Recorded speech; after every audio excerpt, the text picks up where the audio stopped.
Happy Sabbath, everyone. Happy Sabbath. Comfort ye, my people, saith your God. Isaiah 40, verse 1. This message will remind God's people about his faithfulness to his covenant.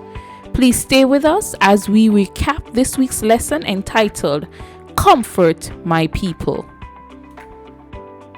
The memory text is taken from Isaiah 40, verse 9.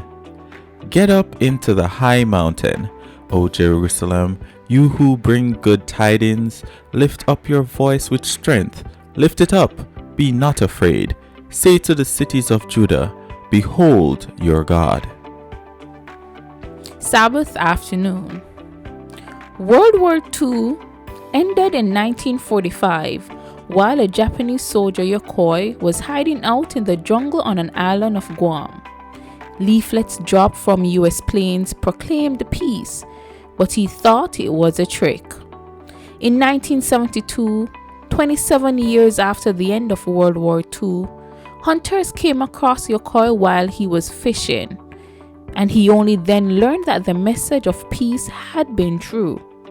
Many centuries earlier, through the prophet Isaiah, God announced that the time of his people's stress and suffering was really over. Sunday, comfort for the future. Isaiah 40, verses 1 and 2. Isaiah 1 to 39 emphasizes events leading up to the deliverance from the Assyrians in 701 BC. But at the beginning of chapter 40, the book leaps ahead a century and a half to the end of Babylon in 539 BC, and the return of the Jews shortly thereafter. Notice the close connection with Isaiah 40, verses 1 and 2, where God promises his people there is an end to the suffering. Monday, presence, word, and road work. Isaiah 40, 3 through 8. After the exile, God's people gained back what they had received at Mount Sinai and then rejected all throughout their apostasy, for which they were punished: God's presence and his word. So, the road work was repentance, willingness to turn away from sin in order to receive the comfort of God's forgiveness and presence. They know him and his character because he has forgiven them. Tuesday, the birth of evangelism.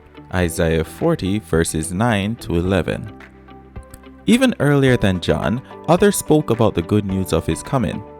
This was the birth of the Christian evangelism as we know it.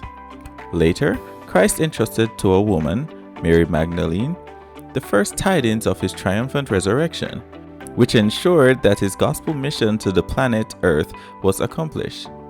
Flesh is like grass, but the divine word who became flesh is eternal. Wednesday, merciful Creator. Isaiah 40, verses 12 through 31.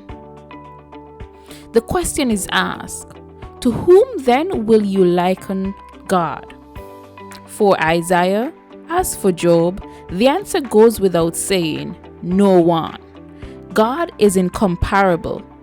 But Isaiah picks up on his question and refers to the answer that many ancient people implied by their actions, which is that God is like an idol. The purpose of God's message is to comfort people who need it. Like Job, their suffering had made them confused and discouraged concerning his character. Thursday, the problem with idolatry. Isaiah 40, verses 19 and 20. Idolatry destroys a unique, intimate relationship with God by replacing him with something else.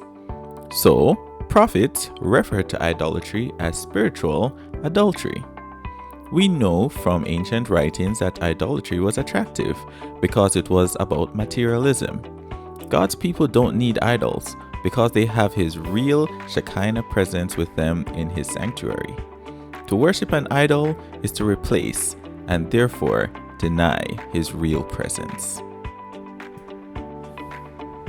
Friday. Through Isaiah, God brought comfort to those who had been suffering. Their time of trouble had ended, and God was returning to them.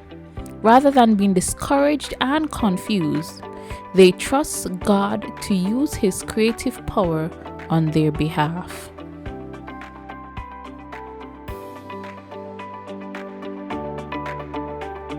Have a happy Sabbath.